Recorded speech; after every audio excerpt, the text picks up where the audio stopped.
सच्ची कृष्ण कथा की लेखिका रमा अग्रवाल की तरफ से आप सबको राधे राधे। कल मैंने श्री राम जी और बंदरों के उत्पात की बहुत ही सुंदर कथा आप सबको सुनाई। कथा के अंत में श्री राम जी ने जामवंत जी को वरदान दिया, द्वापर युग में मैं श्री कृष्ण बनकर आऊंगा, उस समय आपकी पुत्री के साथ विवाह करूंगा और आप मेरा तब तक इंतजार कीजिए, आप अजर अमर हैं। अब मैं उससे आगे की कथा आपको सुनाती हूँ। द्वापर युग में श्री राम श्री कृष्ण बनकर आए। वह उस समय द्वारिका के राजा थे। द्वारिका में एक व्यक्ति, सत्राजीत नाम का एक व्यक्ति था, जिन्होंने सूर्य भगवान की उपासना करके एक समयंतक मणि प्राप्त की हुई थी। वह मणि काफी मात्रा में रोज सोना प्रदान करती थी। श्री कृष्ण भगवान के एक सखा अक्रूर जी, जो यदुवंशी भी थे और रिश्ते में कृष्ण भगवान के चाचा भी लगते थे, उन्होंने सत्राजीत को कहा, यह मणि तो राज्य के कोष में जमा करवानी चाहिए, ऐसी चीजों पे राजा का ही अधिकार होता है। परंतु सत्राजीत ने ऐसा नहीं किया। एक दिन सत्राजीत का साला वह समयंतक मणि लेकर जंगल में शिकार करने चला गया। काफी दिनों तक ना तो उनके साले का पता चला, ना ही उस मणि का पता चला। सत्राजीत ने सोचा, अवश्य ही श्री कृष्ण ने मेरे साले को भी मरवा दिया और वह मणि चोरी कर ली है। श्री कृष्ण भगवान पे मणि चोरी का आरोप लग गया।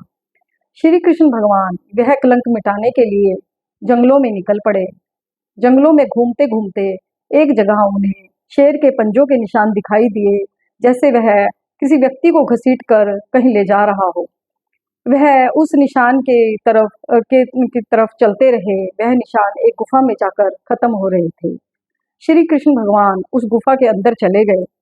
वहां पर एक विशालकाय भालू था, जिसके साथ श्री कृष्ण भगवान की बहुत लड़ाई हुई और यह लड़ाई कई वर्षों तक चलती रही। अंत में उस भालू ने श्री कृष्ण भगवान के चरणों में प्रणाम किया और कहा, स्वामी मैं आपको पहचान गया। जब आप राम के अवतार में थे तब आपने कहा था मैं श्री कृष्ण बनकर आऊंगा। मैंने कहा, स्वामी मैं आपको कैसे पहचानूंगा। आपने कहा, जब किसी के साथ तुम्हें लड़ते हुए सालों साल बीत जाएं, ना तुम हारो और ना वह हारे, तो तुम समझ लेना मैं ही उस समय अवतार लेकर तुम्हारे सामने आया हूँ। तो प्रभु मैं आपको पहचान गया।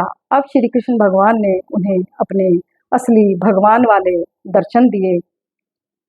उन्होंने जामवंत जी को कहा, अब मैं वचन के अनुसार तुम्हारी पुत्री से विवाह करूंगा। जामवंत जी की पुत्री भालू के रूप में थी। जामवंत जी ने अपनी पुत्री को उन्हें सौंप दिया। वह उस भालू के बच्चे को एक कंबल में लपेटकर अपनी द्वारिका नगरी में ले आए। उन्होंने यह बात किसी को नहीं बताई। उन्होंने उस भालू के बच्चे को रुक्मिणी जी के कक्ष में बंद कर दिया और उसको कहा, जब तक मैं तुम्हें ना कहूँ तुमने दरवाजा नहीं खोलना है। चाहे कोई कितना ही दरवाजा खटखटाए, परंतु जब तक मेरी आज्ञा ना हो तुमने दरवाजा बिल्कुल भी नहीं खोलना है। श्री कृष्ण भगवान ने रुक्मिणी जी को कहा, मैं आज एक बहुत ही सुंदर कन्या युद्ध में जीत कर लाया हूँ, उससे मैं विवाह करूंगा और वह तुमसे भी बहुत ज्यादा सुंदर है। रुक्मिणी जी को बड़ी उत्कंठा हुई, मुझसे ज्यादा सुंदर वह लड़की कैसी होगी, वह उसको देखना चाहती थी। उसने अपने कक्ष का जाकर दरवाजा खटखटाया, परंतु उस लड़की ने दरवाजा नहीं खोला। रुक्मिणी जी बार बार दरवाजा खटखटाती रही, पर वह बार बार खटखटाने पर भी दरवाजा नहीं खुला। तो रुक्मिणी जी ने कहा, मैं तुम्हें श्राप देती हूँ, तुम मुझसे थोड़ी सी कम सुंदर हो जाओ। बस इतना सुनने की देर थी, वह भालू का बच्चा एक सुंदर लड़की में परिवर्तित हो गया। वह रुक्मिणी जी से बिल्कुल थोड़ी सी कम सुंदर थी।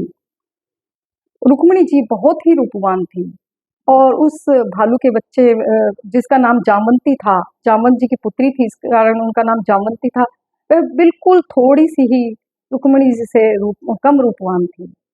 बस इतना सुनने की देर थी, श्री कृष्ण भगवान ने दरवाजा खटखटाया और जामवंती को कहा, जामवंती अब तुम दरवाजा खोल दो।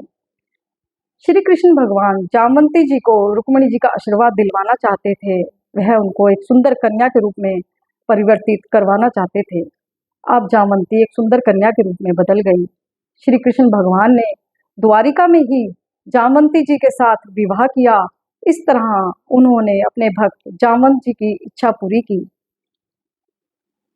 भगवान इतने भक्त वत्सल हैं, वह अपनी भक्तों की इच्छा के आगे कुछ भी नहीं देखते। वह विवाह के लिए एक भालू के बच्चे को अपने घर ले आए।